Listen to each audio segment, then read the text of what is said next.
Hello guys, welcome back into another video here on the Banjo Addict page. Thank you so much for pushing that play button. Today what I want to talk about is some left hand fretting techniques. Is when you're fretting a string, let's say the D chord, and you're trying to hit a string and that string is hitting the inside of the string beside it. And I'm going to give you some ideas on how to fix that and how to make that better. But before we get started, I just want to let you know that I have done videos on proper technique and how to hold your arm and how to fret and do things with your left hand. If you're interested in watching them videos, I'll put the playlist link up top here.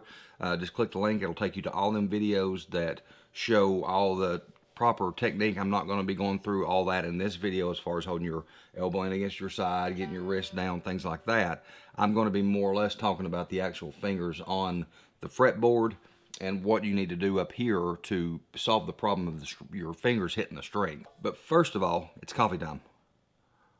Enough chit chat. Let's get on with the lesson. So where I come across this at was I'm actually, and this bodes for 3-finger or clawhammer style, regardless. But for me, it mainly come when I was doing the clawhammer style. I was learning a song the other day. It was the Beverly Hillbillies, and there's a like a run in it, I guess you could say. Fret a D chord, right?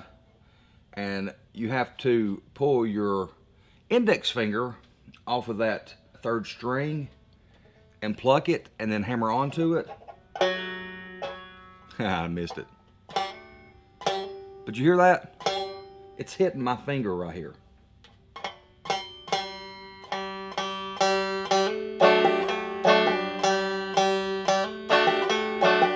There's a couple things you can do here if you're having this problem. And I know it comes also with the F chord up here.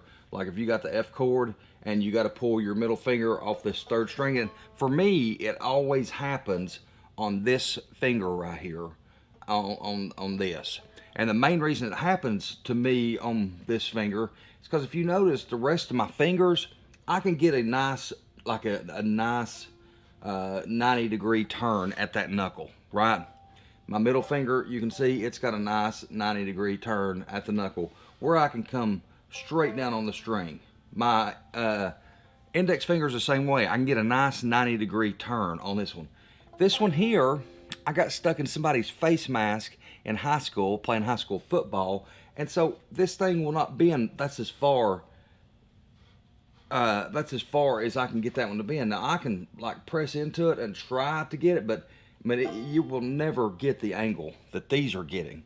So it's always been a problem with me that there's other people that can play that they can get that thing, like they can get it way bent around, you know, like, I guess, you know, like this.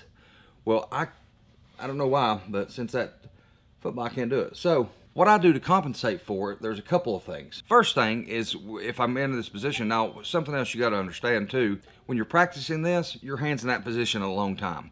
When you're actually playing this through a song, you're there for a split second to get what you need to get, and then you're on to something else. So you're not holding this long. Like your hand's going to get crampy and stuff like that because you're practicing it. But when you're playing it, it'll just be go there, hit the deal, and then you're moving on. So the first thing, outside of having proper technique and the whole 9 yards, I would say, is if you're having a string hit your, you know, whichever finger it may be.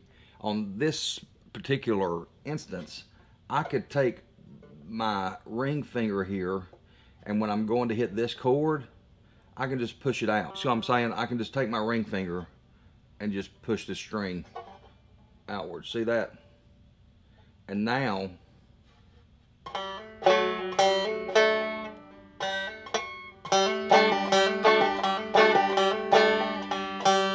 see, it's not hitting it no more.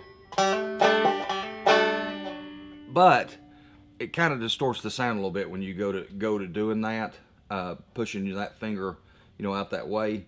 So I don't recommend doing that. That's a worst last chance case scenario that you'll want to do that. The next thing is, and I know this sounds crazy, but the next thing is relearning where your fingers hit when you fret.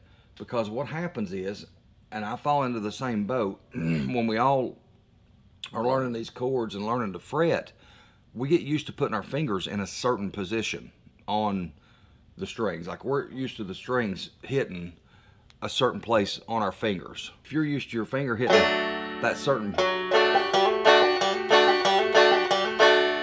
something that I've done to fix this for me is I have moved my fret out on my finger a little bit. I'm gonna try to get it fretted to where I'm gonna try to put both indentures in this finger if I can here. Okay, there's the two. There's the difference right there, if you can see that. Where that first one was where I was fretting at starting out, and I have to move my fret line back a little bit on my finger, or move my finger out on the fretboard in order to get that. Now, see, it ain't hitting that no more. To where if I move into here, you see what I'm saying? Just a little something to help you on. And like the F shape up here, when you go into the F shape, and it's your middle finger up here. Let's say it's your middle finger that's catching the string behind it, right here on that second string. Okay. And let's just say for the sake of argument, you're in the same way I am with this finger here, or with your middle finger. You can't get it. You can't get that arch in it. Let's say, okay. And it's hitting. I always try to move the inner fingers towards the outside string, because 100% of the time when you're hitting a string, the next string, it's always with the underside of that finger. So if you can get, whichever finger it is, your index finger probably won't be your pinky, because you're down here on the bottom string and you ain't going to blow it, you're going to hit. But if it's the index or your middle finger, always, when you try to reset where your finger frets it at, always try to move them up this way and get them as close to the string beside it right here as you can get, because you're never going to hit the string above your finger with that. Well, I mean, unless you just push into it, but you're like, that's never going to be an instance to where that finger's going to mess with the string above it. Now below it, where the pad of your hand's at, that's where you're always going to hit that string at. So always try to, when you do it, move your fingers up on the strings, up towards the fifth string. All right, guys, thank you all so much for pushing that play button. I greatly appreciate it, and I hope this video has helped you out tremendously. Hopefully, over the next couple of weeks, we'll get some good, interesting videos headed out.